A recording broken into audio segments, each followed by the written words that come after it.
Very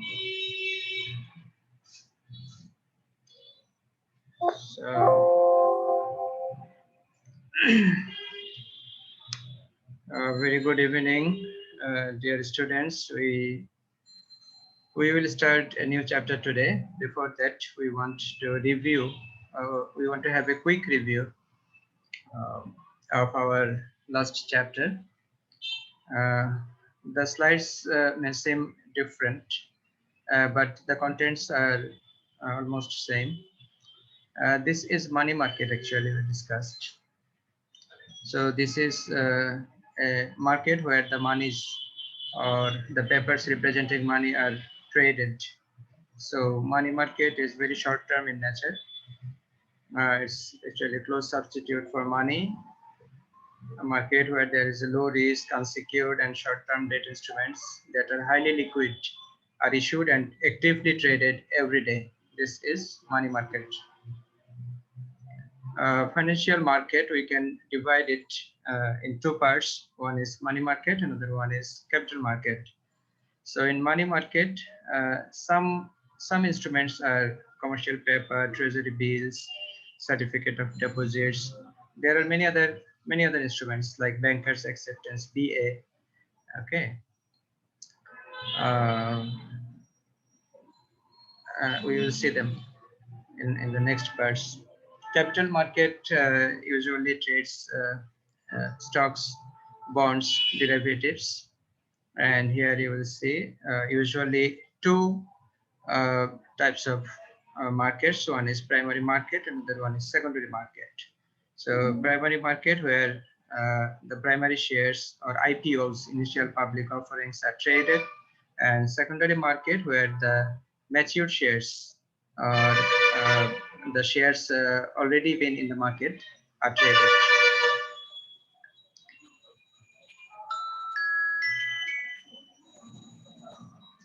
So if you go for difference, drawing a difference in between the money market and capital market. So here is the meaning, who are the participants, what are the instruments, and what are the investment outlay. In terms of this, you can make difference. A very basic difference is money market is a short-term market and capital market is long-term market, okay, where long-term securities are traded, the short-term securities are traded. Major participants, these slides are actually prepared in context of India. So this is RBI, means Reserve Bank of India, but in case of Bangladesh, it will be Central Bank, CB, or Bangladesh Bank, BB. Usually BB, Bangladesh Bank. Bangladesh Bank is our central bank, and in case of India, this is RBI, Reserve Bank of India. Commercial banks are also the participants because they issue bankers acceptance or certificate of deposit, COD and BA. Financial institutions, it may be other financial institutions, it may be insurance company, it may be mutual funds and finance companies. In case of capital markets, you will find participants of capital markets are financial institutions, banks commonly, corporate entities, it may be any corporations, foreign investors, and ordinarily retail investors from the members of public. So it may be anybody, it may be you, it may be me, okay, who can participate in the capital market, but not you and me always can participate in the money market. So instruments, we already have mentioned treasury bills, T-bills, commercial bills, certificate of deposits, etc. And main instruments here are stocks, shares. Shares and stocks are substitutes, synonymous. Debentures. Can you hear me clearly? Can you hear me clearly? Yes, sir. Sir. All right. Is the voice low? No, sir. It's perfect now. All right. So debentures, bonds, and preference shares. In Bangladesh, preference shares are not much available, and Bangladesh very ordinary shares, or almost all are ordinary shares. Investment outlay in money market instruments require huge sum of money, uh, because one bank is actually borrowing money from another bank. Okay, central bank is borrowing money, government is borrowing money from other participants. Okay, issuing treasury bills. So it may be a matter of like millions and billions. But in capital market, you can just buy one share at the price of 10 rupee, 10 taka. Okay, 10 taka. Sir, debenture R bonds একই জিনিস না? Almost we'll discuss them, okay, in the part of capital market. So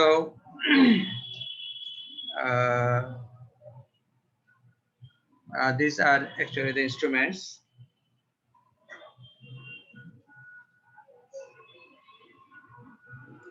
These are the instruments we already have discussed.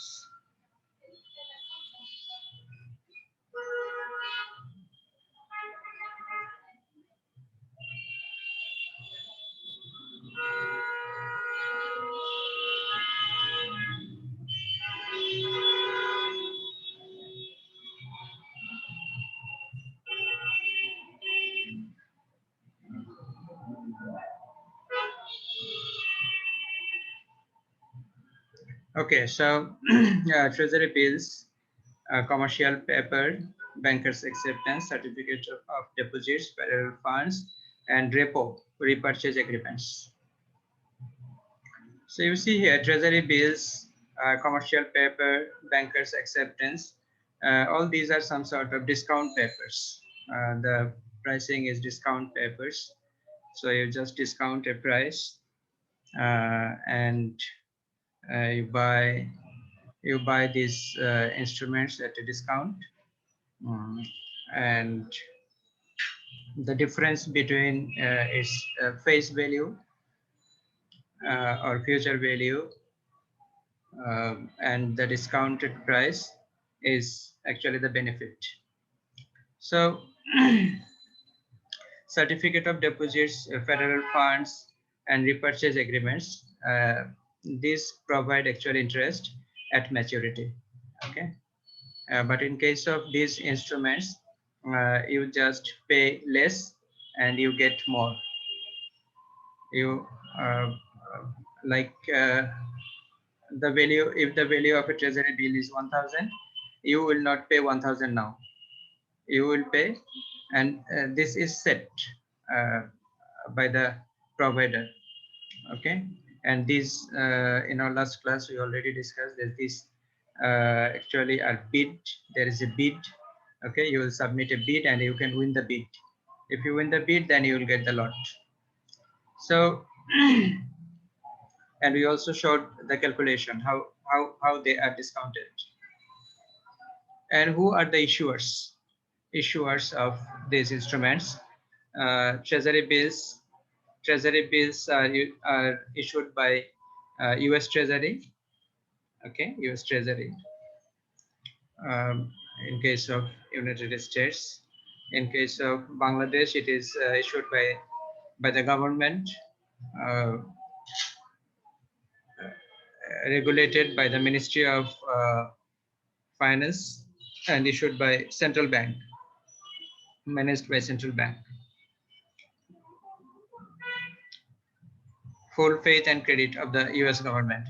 Usually if government faces a deficiency in money to manage the country's expenditure, so usually government issues these treasury bills to collect money from the market. Commercial paper, in case of commercial paper, corporations issue commercial paper. These are short-term corporate debt. It may be issued by one corporation and it may be purchased or borrowed by any bank or any other commercial corporation. So another one is bankers acceptance. So bankers acceptance is usually issued by banks. Bankers accept not only bankers acceptance, certificate of deposit, and federal funds. So these three, sorry, these three instruments are issued by banks. So these are the characteristics of these instruments. And there is another one that is repurchase agreement. So repo is issued by money market dealers. So there are some dealers at the money market. So they issue the repurchase agreement. So borrowing, the characteristics of the repurchase agreement is borrowing with financial assets as collateral in order to lend at a higher rate, or pawn shop model. So a repurchase agreement is actually a bilateral agreement. So first, there are two parties, first party, second party. The first party will issue this repo to the second party in this condition that they will buy back these securities. They will buy back, okay, at an increased price.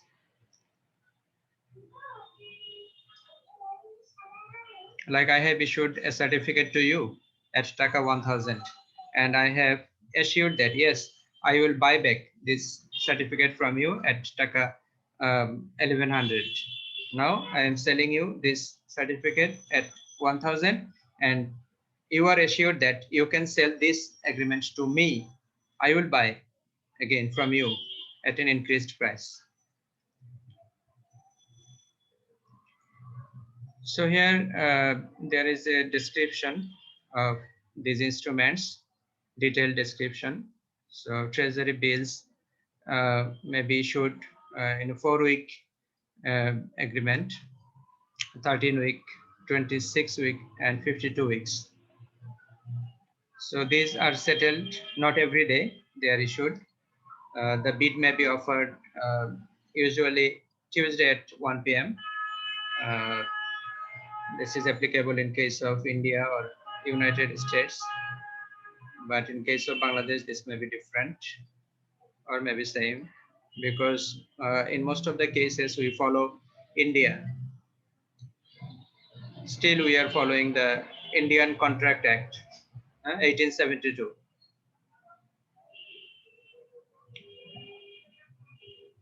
So these are the characteristics. Primary market, auction call like bid.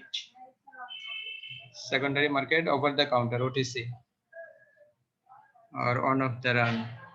Over the counter এটা sell হতে পারে, আবার auction call করে primary মার্কেটেও sell হতে পারে।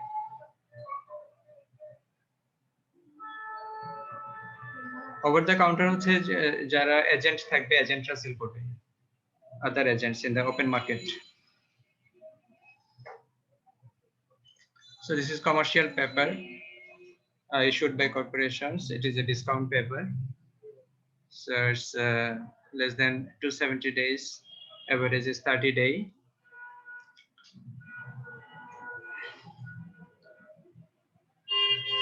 Primary মার্কেটে হতে পারে, এটা সেকেন্ডারি মার্কেটে হবে না, প্রাইমারি মার্কেটেই হবে, অথবা ডিলার্স থাকবে তারা প্লেস করবে।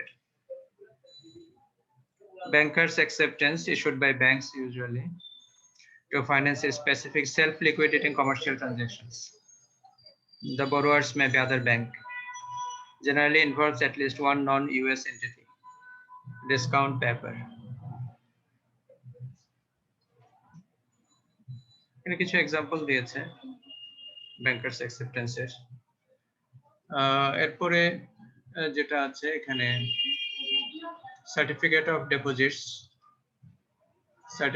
ডিপোজিটস, এগুলোর কিছু এক্সাম্পল দিয়েছে এখানে।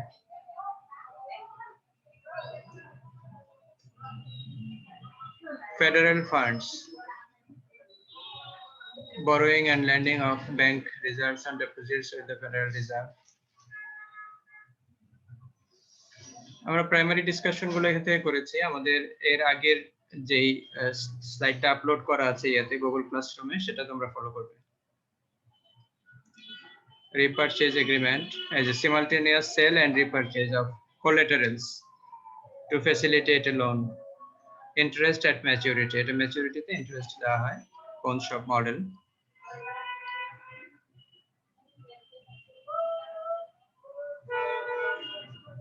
So that's all about money market. Now we will go to capital market, and I will show you how the shares are traded in the market and what are the basic issues we have to take care of if we want to invest in the capital market. So we will make an analysis of the company. So first,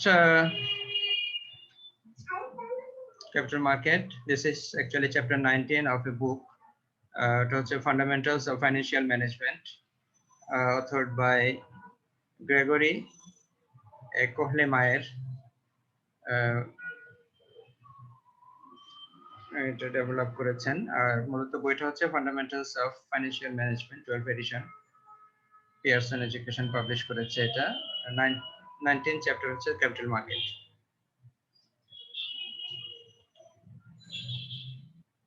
So after studying this chapter 19, you should be able to understand the characteristics of the capital market and the difference between a primary and secondary market. Describe 3 primary methods used by companies to raise external long-term funds: public issue, privileged subscription, and private placement. You must be able to explain the role of investment bankers in the process of issuing new securities, including traditional underwriting, best efforts offering, shelf registration, and standby arrangements. Calculate the theoretical value of a subscription. Write and describe the relationships among the market price of the stock, the subscription price, and the value of the right. After completing this chapter, you should be able to understand the Securities and Exchange Commission, SEC. We also have Security and Exchange Commission, যেটা হচ্ছে regulatory body under the direct control of Ministry of Finance of Bangladesh government. তারা যে কাজটা করে থাকে সেটা হচ্ছে registration process, companyগুলো registration process, including the role played by the registration statement, red herring prospectus, and tombstone advertisement. এগুলো কিছু terminology আছে যেগুলো ইউএস মার্কেটের জন্য অ্যাপ্লিকেবল, আমাদের জন্য অ্যাপ্লিকেবল না। Understand the roles that venture capital and an initial public offerings, IPO, play in financing the early stage of a company's growth. Discuss the potential signaling effects that often accompany the issuance of new long-term securities. Capital market যে issue গুলো শুরুতেই আসে সেটা হচ্ছে usually একটা public issue বলি আমরা, share issue offered to mass public, privileged subscription, regulation of security offerings, private placement, initial financing, signaling effects, the secondary market. শুরুতেই আমরা ক্যাপিটাল মার্কেট বলতে কি বুঝি, এরপরে আমরা ওই পাবলিক ইস্যু এগুলোতে আসতেছি। ক্যাপিটাল মার্কেট হচ্ছে the market for relatively long term greater than 1 year. মানি মার্কেটের টোটাল লংজিভিটি হচ্ছে 1 year. It usually does not go beyond this period. কিন্তু কিছু কিছু যেটা বন্ড মার্কেট আছে, বন্ড মার্কেটকে অনেক সময় আমরা মানি মার্কেট হিসেবে কনসিডার করি অনেক সময়, যেহেতু এটা আসলে ইকুইটিকে রিপ্রেজেন্ট করে না। বন্ড যেহেতু ইকুইটি না, বন্ড হচ্ছে ডেট ফাইন্যান্সিং, সো কখনো কখনো বন্ডকে আমরা মানি মার্কেটে কনসিডার করি। সো বন্ডের লংজিভিটিটা এটা 1 year এর মধ্যে আসলে সীমাবদ্ধ থাকে না। তো এই জন্য কিছু দু একটা ইনস্ট্রুমেন্ট আছে যেগুলা goes beyond that period of 1 year, কিন্তু ইউজুয়ালি মানি মার্কেটের ইনস্ট্রুমেন্টস গুলো 1 বছরের বেশি সময় নেয় না বা দরকার হয় না এটা। কিন্তু ক্যাপিটাল মার্কেট যেটা ইউজুয়ালি এটা long term, relatively long term, greater than 1 year, for original maturity. কারণ তুমি এখন শেয়ার কিনলে তোমাকে ওয়েট করতে হবে। তুমি যদি চাও যে এটা থেকে কোনো বেনিফিট চাও, তাহলে তোমাকে ওয়েট করতে হবে এটা নেক্সট এজিএম পর্যন্ত তোমাকে ওয়েট করতে হবে, অ্যানুয়াল জেনারেল মিটিং, তার ক্লোজিং ডেট পর্যন্ত। ক্লোজিং ডেটের পরে সে তোমাকে ডিভিডেন্ড অ্যানাউন্স করবে। তোমার যে শেয়ার আছে সেই শেয়ারের উপরে তুমি ডিভিডেন্ড পাবে। তাদের প্রফিটের একটা পার্সেন্টেজ তারা তোমাকে তোমার যে শেয়ার আছে সেই শেয়ারের উপরে অ্যাওয়ার্ড করবে। So that we call dividend. তাহলে you have to wait for the maturity of that at least 1 year. হ্যাঁ, তোমার শেয়ার কেনা যদি তাদের ক্লোজিং ডেটের খুব কাছাকাছি সময়ের মধ্যে হয়, ক্লোজিং ডেটের আগে আবার তাদের একটা ডেট থাকে, সেটাকে রেকর্ড ডেট বলে, রেকর্ড ডেট। সো রেকর্ড ডেটে তোমার শেয়ারটা অ্যাভেলেবল থাকতে হবে তাদের কোম্পানিতে। তুমি যদি রেকর্ড ডেটের 3 দিন আগেও কেনো, তাহলেও তুমি রেকর্ড ডেটের মধ্যে পড়েছো, তুমি এলিজিবল হবে ডিভিডেন্ডের জন্য। অথবা আদার বেনিফিটস যেগুলো আছে, যেমন রাইট শেয়ার বেনিফিট আছে, তারপরে তোমার বোনাস শেয়ার যেগুলো আছে, রাইট শেয়ার অথবা বোনাস শেয়ার, এগুলোর বেনিফিট গুলো আছে, সেগুলো তুমি এনজয় করতে পারো। আর ডিভিডেন্ড যখন দেওয়া হয়, ডিভিডেন্ড দুই ভাবে দেওয়া হয়, একটা হচ্ছে ক্যাশ ডিভিডেন্ড দেওয়া হয়, একটা হচ্ছে স্টক ডিভিডেন্ড দেওয়া হয়। সো ক্যাশ ডিভিডেন্ড হচ্ছে জাস্ট তোমাকে মানি, তোমার শেয়ার যে ভ্যালু আছে সেই ভ্যালুর উপর তোমাকে একটা মানি, পার্সেন্টেজ অফ মানি তোমাকে অ্যাওয়ার্ড করে দেওয়া হবে, ক্যাশ, এটা তোমার অ্যাকাউন্টে চলে আসবে। আর স্টক ডিভিডেন্ড যেগুলো, স্টক ডিভিডেন্ড গুলো হতে পারে এরকম রাইট শেয়ার বা বোনাস শেয়ার, এগুলো হতে পারে স্টক ডিভিডেন্ড। ঠিক আছে, তোমার শেয়ারের উপরে 1:1 তোমাকে বোনাস শেয়ার দিয়ে দিল সাপোজ। ঠিক আছে, তোমার যদি 100টা শেয়ার থাকে তাহলে এটা কুইকলি এটা 200 শেয়ার হয়ে যাবে। Okay, it will be a double. So এটা হচ্ছে বেনিফিট। তোমার 100 শেয়ার কিনেছিলে, এখন 200 শেয়ার হয়ে গেল।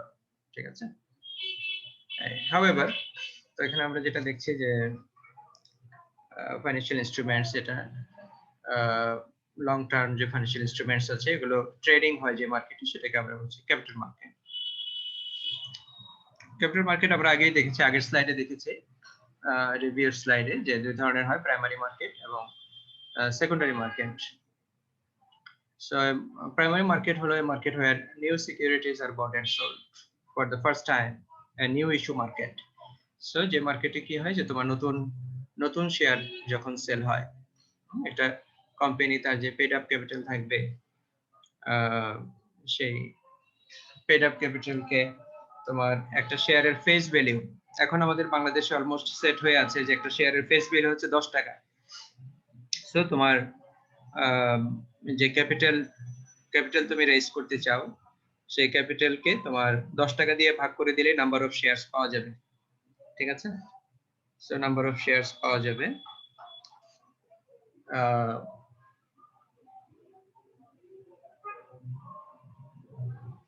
তো সেখান থেকে তুমি কিছু শেয়ার, সব শেয়ার তো আর তুমি ইস্যু করবে না, কোম্পানি ডিরেক্টরসরা থাকবে, তাদের কাছে একটা বড় পার্সেন্টেজ থাকবে। ঠিক আছে, যেমন আমি একটা কোম্পানির রিভিউ দেখছিলাম তোমার, সেটা হচ্ছে মারিকো, যেটা মারিকোতে আমি দেখলাম যে অ্যারাউন্ড 95-96% শেয়ার হচ্ছে ডিরেক্টরদের কাছে। ঠিক আছে, অনলি 4-5% শেয়ার তারা মার্কেটে ছাড়ছে।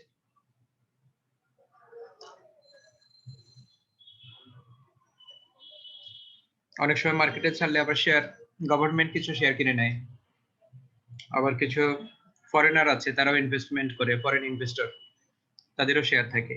এরপরে লোকাল ইনভেস্টরদের কাছে হয়তো দেখা গেল তোমার 0.5% অথবা 0.8% অথবা 1% শেয়ার শুধু সাধারণ পাবলিকের কাছে আসে। এগুলো ইউজুয়ালি বিদেশি কোম্পানিগুলোর ক্ষেত্রে হয়, দেশি কোম্পানিগুলোর বেশি থাকে, এটা পাবলিকের কাছে বেশি থাকে দেশি কোম্পানিগুলো।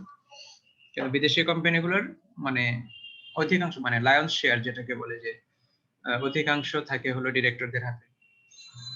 হাউএভার প্রাইমারি মার্কেট হলো যেখানে নিউ শেয়ার গুলো ইস্যু করা হয়। এটার ইস্যু করার প্রসেস হচ্ছে এর মাধ্যমেই করা হয়, তোমার অ্যাটলিস্ট একটা বিও অ্যাকাউন্ট থাকতে হবে। যারা ব্রোকার আছে,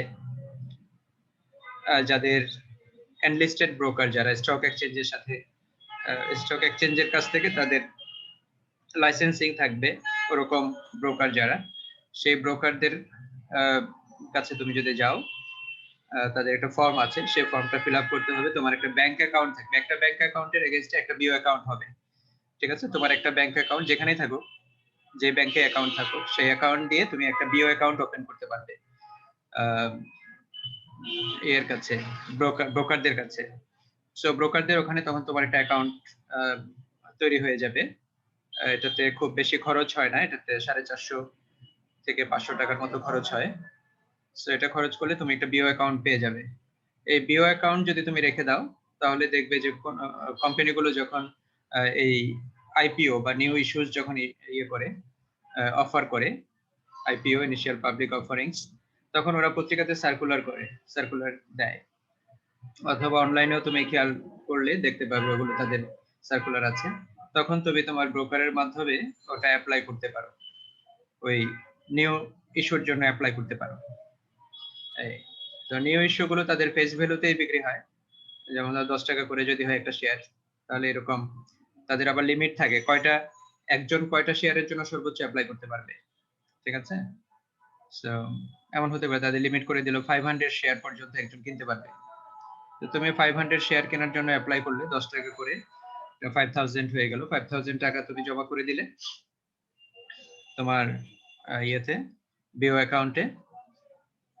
তো ব্রোকার যারা আছে তারা তোমার পক্ষে আইপিও গুলোর জন্য অ্যাপ্লাই করলো। অ্যাপ্লাই করলে পরে যেটা হয়, ওখানে লটারি হয়। ঠিক আছে, লটারি হলে যদি তোমার যে অ্যাপ্লিকেশন নাম্বার, এই অ্যাপ্লিকেশন নাম্বার যদি লটারি ড্রতে আসে, তাহলে তুমি you are the winner of that lot of 500 shares. তাহলে তুমি 5000 টাকা দিয়ে দিয়েছো, তোমার 5000 টাকা তারা অ্যাবজর্ব করে নিবে, তাদের ক্যাপিটাল হিসেবে ওটা চলে যাবে, এবং you will become the owner of that 500 shares. এবং তুমি তাদের ওই 500 শেয়ার পরিমাণ, টোটাল শেয়ারের যত পার্সেন্ট হয় তত পার্সেন্টের মালিক হয়ে গেল তুমি ওই কোম্পানির। ঠিক আছে, তো এভাবে করে শেয়ারগুলো যখন মার্কেটে চলে আসে, এরপরে কোম্পানির পারফরমেন্স অনুযায়ী সেই শেয়ারগুলোর প্রাইস বাড়তে থাকে। সো এমনও হয়েছে যে একটা 10 টাকার শেয়ার তোমার এটা 70 টাকা হয়ে গেছে। ঠিক আছে, 7 টাইমস বেড়ে গেছে। তো 7 টাইমস যদি বেড়ে যায়, তাহলে তোমার 5000 টাকাকেও 7 টাইমস দিয়ে মাল্টিপ্লাই যদি করো, তাহলে কি হবে, 7 দিয়ে যদি মাল্টিপ্লাই করো, তাহলে যেটা হয়ে যায় 35000 টাকা। দেখো, তুমি ইনভেস্ট করেছো 5000 টাকা, কিন্তু তুমি সাথে সাথে 35000 টাকায় এই শেয়ারগুলো চাইলে সেল করে দিয়ে আসতে পারো। হাউএভার, আর তুমি যদি এগুলোকে রেখে দাও, তাহলে পরে সেকেন্ডারি মার্কেটে ট্রেড করতে পারবে। এই তাহলে এটা হচ্ছে primary market, a market where new securities are bought and sold for the first time, new issues market. Secondary market হচ্ছে a market of existing or used securities rather than new issues. আর ওখানে যে ওখানে আরেকটু কথা আছে, সেটা হলো যে তুমি যদি উইন না করতে পারো, তুমি যদি উইন না করো, তাহলে যেটা হবে যে you will get your money back. লটারিতে যদি তোমার নাম না আসে, তাহলে ওই যে 5000 টাকা যেটা তুমি দিয়েছিলে 500 শেয়ারের জন্য অ্যাপ্লাই করেছিলে 5000 টাকা দিয়ে, ওই টাকাটা আবার তোমার বিও অ্যাকাউন্টে ফেরত চলে আসবে, ওই ব্রোকারের কাছে থাকবে। তুমি চাইলে ওগুলো দিয়ে সেকেন্ডারি মার্কেট থেকে ইউজড শেয়ার কিনতে পারো। এরপরে যেটা বলছে এখানে যে পাবলিক ইস্যু, এটা হচ্ছে সেল অফ বন্ডস আর stock to the general public. হচ্ছে পাবলিক ইস্যু, যেহেতু এটা জেনারেল পাবলিকের কাছে অফার করা হয়। Securities are sold to hundreds and often thousands of investors under a formal contract overseen by federal and state regulatory authorities. Sir একটা question ছিল। বলো। স্যার এর আগে সেকেন্ডারি মার্কেটের ক্ষেত্রে যেটা বলা হয়েছিল হচ্ছে এক্সিস্টিং সিকিউরিটিজ গুলো ওরা বেশি ইয়া করবে রাদার দেন নিউ ইস্যু যেগুলো আসে। তার মানে কি স্যার এখানে এক্সিস্টিং গুলোকে ওরা বেশি প্রেফার করবে সেকেন্ডারি মার্কেটের ক্ষেত্রে? আগের স্লাইডে যদি একটু যেতেন স্যার। নিউ ইস্যু খুব রেয়ার। ও আচ্ছা, নিউ ইস্যু তো তোমার ইউজুয়ালি মানে দেখা যায় না। একেবারে রেয়ার। বুঝতে পেরেছো? জি কোনো স্যার। নতুন কোম্পানি আসলো, সে নতুন স্টক মার্কেটে এনলিস্টেড হলো, তখন সে আইপিও অফার করে বসলো। ঠিক আছে, তো এরকম কেস তো অহরহ প্রতিদিন হয় না, এটা খুব স্কার্সলি হয়। সো এই জন্য আমরা বলছি যে যারা এখানে এজেন্ট আছে বা ব্রোকার আছে, তারা ইউজুয়ালি সেকেন্ডারি মার্কেটে ডিল করে, সেকেন্ডারি শেয়ারস নিয়ে ডিল করে। ঠিক আছে, প্রাইমারি শেয়ার নিয়ে ডিল, প্রাইমারি শেয়ার যখন আসবে তখন তারা প্রাইমারি শেয়ার নিয়ে ডিল করবে, কিন্তু প্রাইমারি শেয়ার তো রেয়ার। এটা তো মানে it does not happen regularly. ঠিক আছে, it does not happen everyday. বুঝতে পেরেছো? জি স্যার। হয়তো ইয়ারলি একটা দুইটা কোম্পানি এরকম নিউলি এনলিস্টেড হলো এবং তারা ইয়ে করলো, প্রত্যেকদিন তার কোম্পানি ওপেন হয় না, আর ওপেন হলো সেগুলো তো শেয়ার মার্কেটে লিস্টেড হয় না।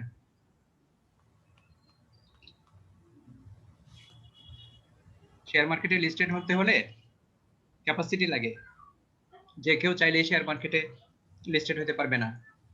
শেয়ার মার্কেটে লিস্টেড হওয়া মানে কি তুমি জানো? তুমি হচ্ছে তোমার যে মালিকানা আছে সেই মালিকানা মানুষের কাছে বিক্রি করে টাকা, মানুষের কাছ থেকে টাকা নিয়ে নিচ্ছ। তাহলে কারা মানুষের কাছ থেকে টাকা নিতে পারবে, তাদের ব্যাপারে অডিট হবে। ঠিক আছে, তাদেরকে অ্যাপ্লাই করতে হবে সিকিউরিটি এক্সচেঞ্জ কমিশনে, এসইসি। ঠিক আছে, সিকিউরিটি এক্সচেঞ্জ কমিশন বাংলাদেশে 1994 এর যে কোম্পানি অ্যাক্ট আছে সেই কোম্পানি অ্যাক্ট দ্বারা গাইডেড। ওকে, সেখানের মধ্যে ডিটেল আছে যে তোমার সিকিউরিটি এক্সচেঞ্জ কমিশন কি কি রোল প্লে করবে। তো সেখানে তারা দেখবে যে একটা কোম্পানি স্টক মার্কেটে এনলিস্টেড হওয়ার তার এলিজিবিলিটি আছে কিনা। ঠিক আছে, যেন তেন কোম্পানি আসলো আর তার শেয়ার গুলো বাজারে বিক্রি করে দিল, ঠিক আছে, দিয়ে টাকা উঠাই নিয়ে চলে গেল, সে অপারেশনে থাকলো না, তো তাহলে মানুষের টাকাগুলো কি হবে? ঠিক আছে, এই বিষয়গুলো দেখার দায়িত্ব হচ্ছে সিকিউরিটি এক্সচেঞ্জ কমিশনের, এসইসি। বুঝতে পেরেছো? জি স্যার। হ্যাঁ। সো এগুলো হচ্ছে পাবলিক ইস্যুর ব্যাপারে কথা বলা হচ্ছে, যে ইউজুয়ালি পাবলিকের কাছে হান্ড্রেডস এন্ড থাউজেন্ডস অফ ইনভেস্টরের কাছে এগুলো কি করা হয়, সেল করা হয়, এবং যেটা হচ্ছে that is guided by overseen. Oversee মানে হচ্ছে রেগুলেটরি যে বডি আছে সেই বডি। আমেরিকাতে হচ্ছে federal and state regulatory authorities, আমাদের এখানে হচ্ছে মিনিস্ট্রি অফ ফাইন্যান্স, আর একটা হচ্ছে তোমার মানে under the guidance of ministry of finance, যে সিকিউরিটি এক্সচেঞ্জ কমিশনটা করে। So when a company issues securities to the general public, it usually uses the services of an investment banker. So মাঝখানে একটা agent হিসেবে investment banker role play করতে পারে। Investment ব্যাংকারও একটা broker হিসেবে role play করতে পারে। তাহলে ইনভেস্টমেন্ট ব্যাংকার কে আমরা একটু দেখি এখানে। Investment banker, who is investment banker? A financial institution that underwrites মানে হচ্ছে purchases at a fixed price on a fixed date new securities for resale. So investment banker অনেক সময় কি করতে পারে, কোম্পানিগুলোর কাছ থেকে নিউ সিকিউরিটিজ গুলো কিনে নিতে পারে, এগুলোকে সে আবার মার্কেটে রিসেল করবে। Investment banker receives an underwriting spread when acting as a middleman. Okay, এটা একটা ইন্টারমিডিয়েট হিসেবে অথবা একটা ব্রোকার হিসেবে রোল প্লে করছে এখানে, in bringing together providers and consumers of investment capital. Consumers of investment capital হচ্ছে কোম্পানিগুলা, আর প্রোভাইডার্স হচ্ছে যারা স্মল ইনভেস্টরস যারা। তো তাহলে এখানে এদের মধ্যে একটা মিডলম্যান হিসেবে রোল প্লে করে ইনভেস্টমেন্ট ব্যাংকার। তো আন্ডাররাইটিং স্প্রেড, যেটা আন্ডাররাইটিং স্প্রেড কি? আন্ডাররাইটিং স্প্রেড হলো যেমন the difference between the price the investment banker pay for the security.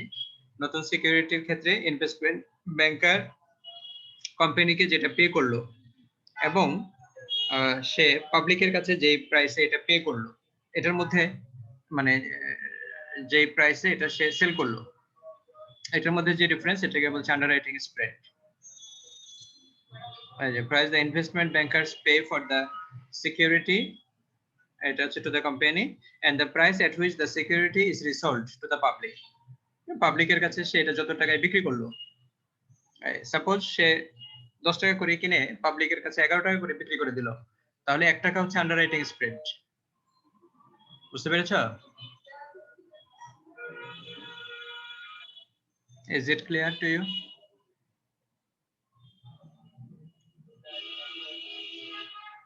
Investment bankers have expertise, they have contacts, okay, contacts to kara একদিকে corporations বা companies, আরেকদিকে হচ্ছে এই ইনভেস্টরস, স্মল ইনভেস্টরস, তাদের সাথে তাদের রিলেশনশিপ আছে, এটা মানে হচ্ছে contracts.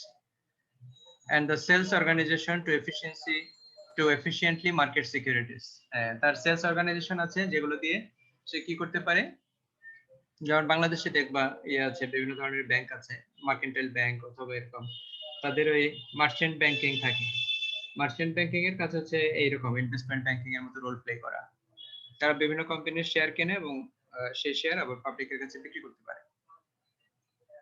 So they also act as a মানে ব্রোকার। একটু ওয়েট করো, আমি সবার বাসায় কে যেন এসেছে একটু।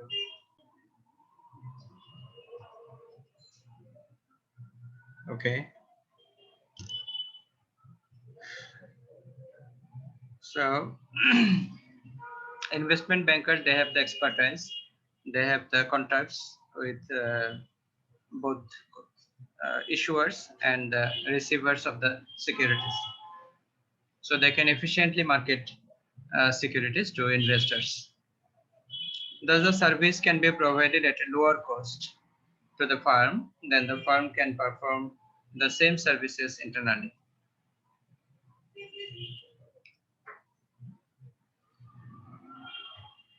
There are three primary means companies use to offer securities to the general public. তিন ভাবে কোম্পানিগুলো তাদের যে সিকিউরিটি আছে বা স্টক শেয়ারস এগুলো অফার করে সাধারণ পাবলিকের কাছে। একটা হচ্ছে ট্র্যাডিশনাল অথবা ফার্ম কমিটমেন্ট আন্ডাররাইটিং, একটা হচ্ছে বেস্ট এফার্টস অফারিং, একটা হচ্ছে সেলফ রেজিস্ট্রেশন। আন্ডাররাইটিং যেটা ট্র্যাডিশনাল আন্ডাররাইটিং হচ্ছে bearing the risk of not being able to sell a security at the established price by virtue of purchasing the security for resale to the public, also known as firm commitment underwriting. হ্যাঁ, এখানে যে বিষয়টা বলছে যে traditional আন্ডাররাইটিং হচ্ছে যে company যে প্রাইসে কাস্টমারের কাছে মানে ইনভেস্টরের কাছে শেয়ারস সেল করছে, সেই প্রাইসটা সে ধরে রাখতে পারবে অথবা তার থেকে বাড়াতে পারবে, এই ধরনের কমিটমেন্ট সে করতে পারে না। তার যে রিস্ক আছে যে এটার প্রাইসটা বাড়বে অথবা কমবে, শেয়ারের প্রাইস,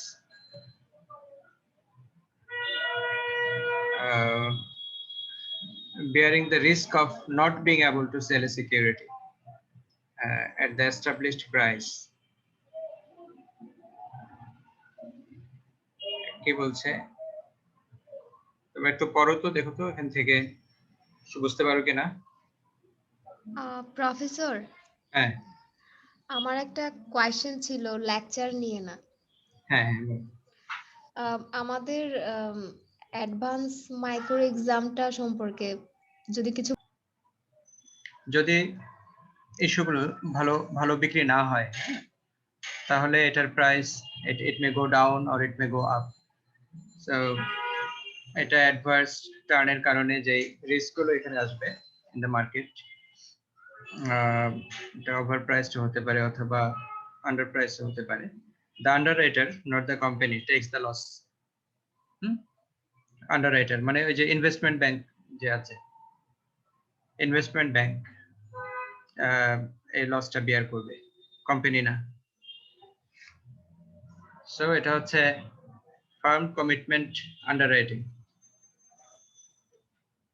এটা আমরা বলছিলাম হলো যে ইনভেস্টমেন্ট ব্যাংকার সে যখন জেনারেল পাবলিকের কাছে শেয়ারটা বা সিকিউরিটিটা সেল করবে, তখন সে এই ধরনের একটা ফার্মের সাথে তার কমিটমেন্ট থাকবে এরকম যে ফার্ম এই লসটা বিয়ার করবে না যদি সিকিউরিটির প্রাইস কমে যায়। এটা হচ্ছে ট্র্যাডিশনাল আন্ডাররাইটিং। আন্ডাররাইটিং সিন্ডিকেট থাকতে পারে এখানে, যে temporary combination of investment banking firms formed to sell a new security issue. একটা ব্যাংক না, এখানে কয়েকটা ব্যাংকের একটা ক্লাস্টার থাকবে, তারা হচ্ছে যে কম্বাইন্ডলি সিকিউরিটি সেল করবে কোন একটা কোম্পানির। এটা হচ্ছে আন্ডাররাইটিং সিন্ডিকেট। The issuing company, এখানে competitive bid একটা বিষয় আছে। The issuing company specifies the date that sealed bids will be received. Competing syndicates submit bids. Company যারা শেয়ার ইস্যু করতে চায় তারা এরকম সিন্ডিকেট যারা আছে, এই যে ইনভেস্টমেন্ট ব্যাংকিং, কয়েকটা ইনভেস্টমেন্ট ব্যাংক একসাথে হয়ে যদি কোনো সিন্ডিকেট করে তাদেরকে বলবে তোমরা একটা প্রাইস সাবমিট করো, যে প্রাইসে আমরা তোমাদের কাছে এই সিকিউরিটিটা সেল করব। তারা আবার এটা নিয়ে এসে পাবলিকের কাছে সেল করবে। মাঝখানে যে ডিফারেন্সটা, এই ডিফারেন্সটা হচ্ছে যেটাকে আমরা বলেছিলাম এই যে স্প্রেড, তাই না? এই যে আন্ডাররাইটিং স্প্রেড, এটা হচ্ছে ডিফারেন্স। এটা হচ্ছে বেনিফিট অফ ইউজুয়ালি এখানে ইনভেস্টমেন্ট ব্যাংক অথবা এনি ব্রোকার। সো এইভাবে কম্পিটিটিভ বিডের মাধ্যমে তারা কোম্পানিগুলোর কাছ থেকে সিকিউরিটি নিয়ে আসতে পারে এবং সেটা পরে পাবলিকের কাছে সেল করতে পারে। The syndicate with the highest bid wins the security issue. এরপরে নেগোশিয়েটেড অফারিং আছে কিছু।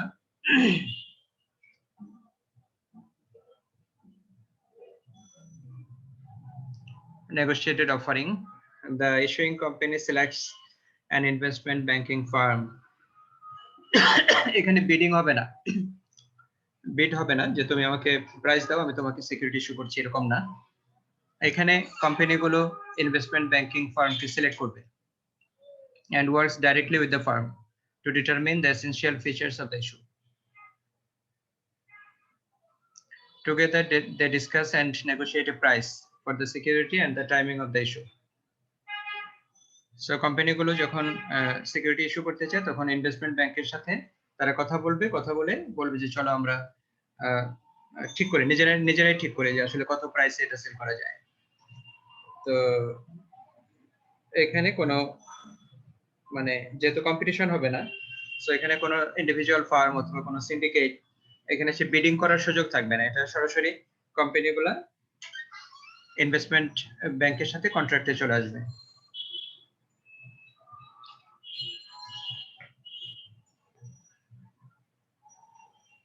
Depending on the size of the issue, the investment banker may invite other firms to join in sharing the risk and selling the issue. So investment bank যদি মনে করে যে এখানে ভলিউমটা অনেক বড়, লাইক এখানে হয়তো 1 মিলিয়ন শেয়ার সেল হবে, 1 million share, 10 lakh share sale হবে, তাহলে এমন হতে পারে যে মানে আমি একটা এক্সাম্পল বললাম, it may be 0.5 million, it may be 5 lakh. সেখানে তারা অন্যান্য ফার্মগুলোকেও ইনভাইট করতে পারে, চলো আমরা একসাথে, ওই যে আবার সিন্ডিকেশন, কিন্তু এই সিন্ডিকেশনটা না, এটা বিডিং করবে না, এই সিন্ডিকেশনটা নেগোসিয়েশনে আসবে। Generally used in corporate stock and most corporate bond issues. So এগুলো কর্পোরেট স্টকের ক্ষেত্রে হয়, কারণ আমরা জানি যে অনেক সময় একটা কোম্পানি আরেকটা কোম্পানির শেয়ার কিনে নিতে পারে, ঠিক আছে? এখানে এরকম না যে সবসময় জেনারেল পাবলিকই কিনবে, একটা কোম্পানি আর একটা কোম্পানির শেয়ার কিনে নিতে পারে। সো এগুলোকে আমরা বলি কর্পোরেট স্টক।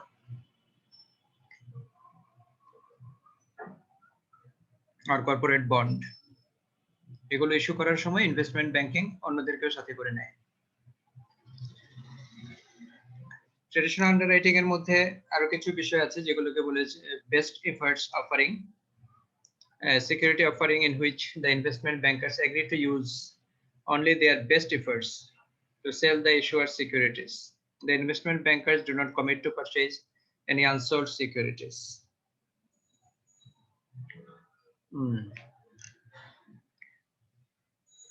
এখানে ফার্ম যারা ইস্যু করে, সিকিউরিটি ইস্যু করে, তাদের সাথে তাদের একটা নেগোসিয়েশন থাকে এরকম যে বেস্ট এফার্টস অফারিং, যে আমরা চেষ্টা করব তোমার ম্যাক্সিমাম শেয়ার গুলো মার্কেটে সেল করে দেওয়ার জন্য, but we cannot assure you যে তোমার যে সিকিউরিটি গুলো আনসোল্ড থাকবে সেগুলোর জন্য আমরা কোনো রেসপন্সিবিলিটি নেব না।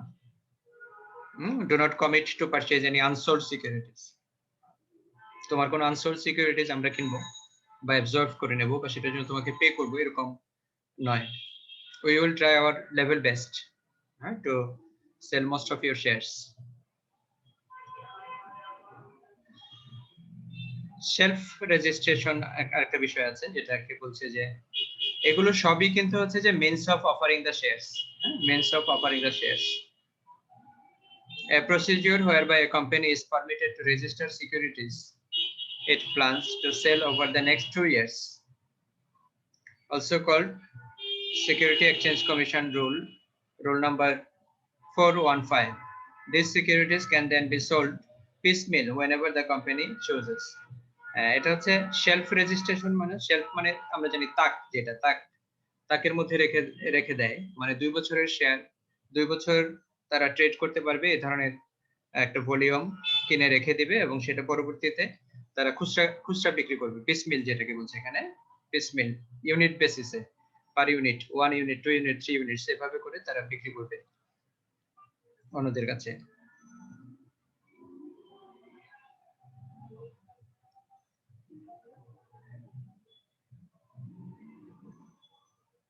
এখানে আরো কিছু লিটারেচার আছে, আমার মনে হয় লিটারেচার গুলো তোমরা পড়ে বুঝতে পারবে। আমরা যদি একটু প্র্যাকটিক্যালি দেখে যে আসলে how the shares are traded, সেটাই বরং আমাদের জন্য বেশি ভালো হবে।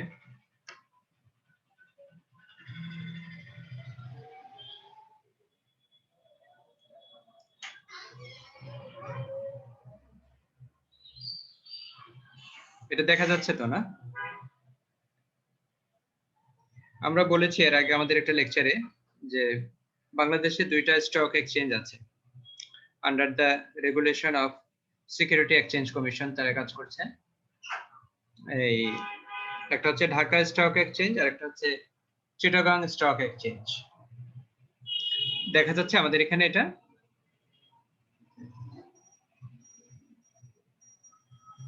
হ্যালো, জি স্যার, দেখা আচ্ছা, যাচ্ছে। দেখা যাচ্ছে। হ্যাঁ, এর আগেও আমি এরকম একটা সাইট দেখিয়েছিলাম, কিন্তু ওখানে আমরা খুব ডিটেইলে যাইনি। আমরা আজকে দেখব যে কোন একটা কোম্পানি, যেমন এটা হতে পারে এবি ব্যাংক, হ্যাঁ, এই যে এখানে আছে এবি ব্যাংক, অথবা এটা হতে পারে এসসিআই, এটা হতে পারে একমি ল্যাব, অথবা এসসিআই ফর্মুলা আছে, এই এটেক, এরকম বিভিন্ন ধরনের এই যে কোম্পানি আছে, তাদের শেয়ারের ট্রেডিং গুলো, তাদের ইন্ডেক্সিং গুলো এখানে দেখাচ্ছে, প্রাইস বাড়ছে নাকি কমছে। এই যে আফতাব অটো, এটা একটা কোম্পানি, অ্যাডভেন্ট এটা একটা কোম্পানি, তারপরে এএফসি এগ্রো, এই যে এএফসি এগ্রো যেটা, এই এএফসি এগ্রো এটা হচ্ছে অ্যাকচুয়ালি আমরা এটাকে বলি যে কোম্পানিজ ট্রেডিং কোড। হ্যাঁ, এই কোম্পানিজ ট্রেডিং কোডটা আমরা দিলে, যে এখানেও আছে ট্রেডিং কোড, এই ট্রেডিং কোডটা দিলেই আমরা কিন্তু পেয়ে যাব যে কোনো কোম্পানি, যেমন অলটেক্স, হ্যাঁ, তারপরে এআইএল, অ্যাপেক্স ফুডস যেটা, হ্যাঁ, অ্যাপেক্স এর কিন্তু ফুডও আছে, আবার অ্যাপেক্স ফুটওয়্যার আছে, ফুটওয়্যার যে জুতো কোম্পানি যেটা, এওএল, আরামিট,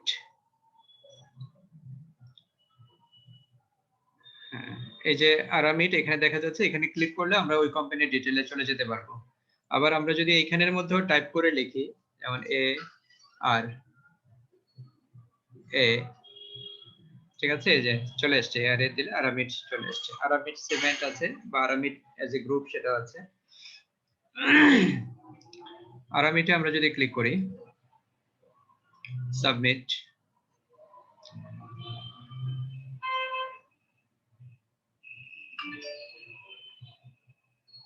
আরামিট লিমিটেড আর একটা হচ্ছে আরামিট সিমেন্ট। তাহলে আমরা আরামিট লিমিটেড যেটা,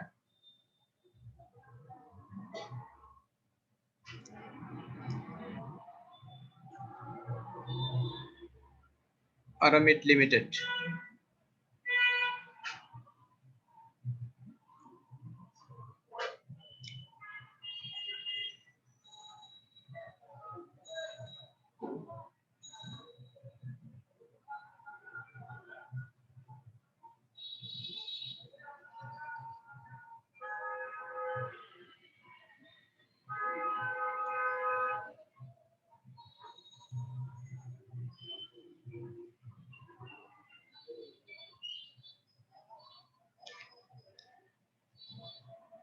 আচ্ছা, আমরা আগেই বলেছি যে আমরা যদি শেয়ার মার্কেটে ইনভেস্ট করতে চাই তাহলে আমার একটা বিও অ্যাকাউন্ট লাগবে।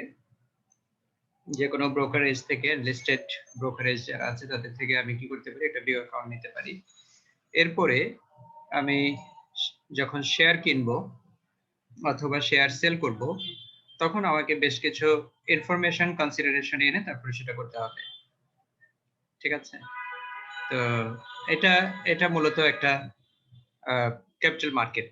ঠিক আছে? এটা is example or participant of capital market, যে ঢাকা স্টক এক্সচেঞ্জ লিমিটেড। এটা চিটাগাং স্টক এক্সচেঞ্জে আমরা আসতে করতাম। সো ঢাকা স্টক এক্সচেঞ্জে লিস্টেড কোম্পানিগুলো হচ্ছে এই কোম্পানিগুলো। এই যে এখানে বেক্সিমকো আছে। ঠিক আছে? বেক্সিমকো দেখতে পারি চাইলে। যেমন এই যে বেক্সিমকো,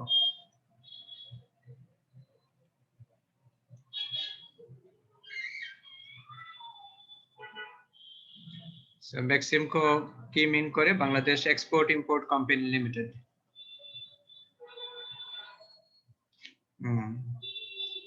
বেক্সিমকো একটা বিশাল বড় কোম্পানি, অনেক বড় কোম্পানি। ঠিক আছে? আমরা যদি দেখি এখানে বড় কোম্পানির এক্সাম্পল গুলো একটু দেখার চেষ্টা করি। কিন্তু বড় কোম্পানি হলে কি হবে, শেয়ারের প্রাইস কিন্তু কম, শেয়ারের প্রাইস অনেক কম। দেখো আরামিটের একটু আগে আমরা যেটা দেখিয়েছিলাম, আরামিট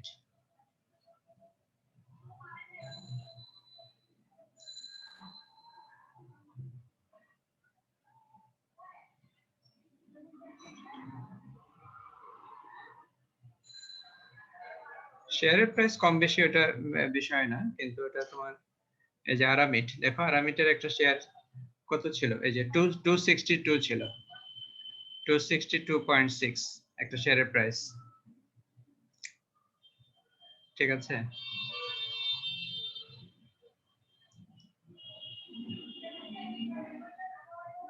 এটা হচ্ছে লাস্ট ডেট ডিসেম্বর 3 তে এটা ট্রেডিং হয়েছে, কারণ গতকালকে ছিল ফ্রাইডে এবং আজকে ছিল স্যাটারডে।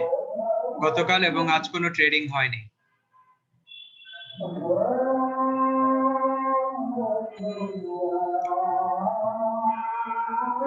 লাস্ট ট্রেডিং প্রাইস ছিল 262 টাকা 60 পয়সা। এটা ওপেনিং প্রাইস ছিল 265.10, তারপরে ক্লোজিং প্রাইস ছিল 262 টাকা 90 পয়সা।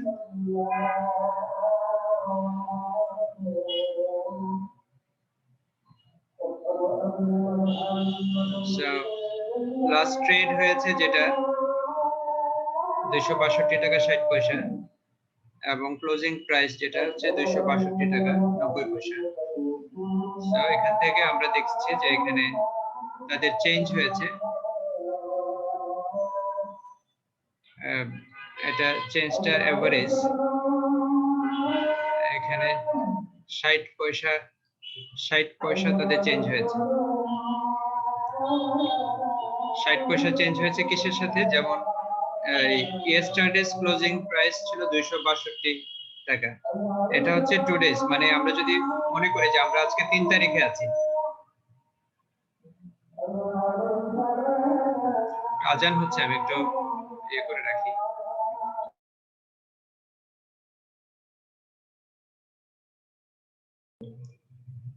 ওকে, তো চেঞ্জটা মূলত এখান থেকে আসবে। যেমন আমরা যদি ধরে নিই যে আজকে আমরা 3 তারিখে আছি, 5 তারিখে না, লাইক বৃহস্পতিবারে আছি, তাহলে বৃহস্পতিবারের এটা হচ্ছে ক্লোজিং প্রাইস 262 টাকা। আর এমনিতে এটা ইয়েস্টারডে মানে 2 তারিখে, যেটা 2 তারিখের ক্লোজিং প্রাইস হচ্ছে 262 টাকা। আর লাস্ট ট্রেডিং প্রাইস ছিল 262 টাকা 60 পয়সা। তাহলে এটা হচ্ছে ক্লোজিং প্রাইসে 262 টাকা 90 পয়সা ছিল, কিন্তু সেটাতে কোনো ট্রেডিং হয়নি। ঠিক আছে? তো এই জন্য এটা হচ্ছে ডিফারেন্স, যে ক্লোজিং প্রাইস 30 পয়সা বেড়ে গেলেও সেটাতে কোনো ট্রেডিং হয়নি। লাস্ট ট্রেডিং হয়েছে 262 টাকা 60 পয়সায়, আর তার আগের দিন ছিল 262 টাকা, তাহলে তাদের মধ্যে ডিফারেন্স হচ্ছে 0.6, মানে 60 পয়সার ডিফারেন্স। 62 এবং 62.60 এই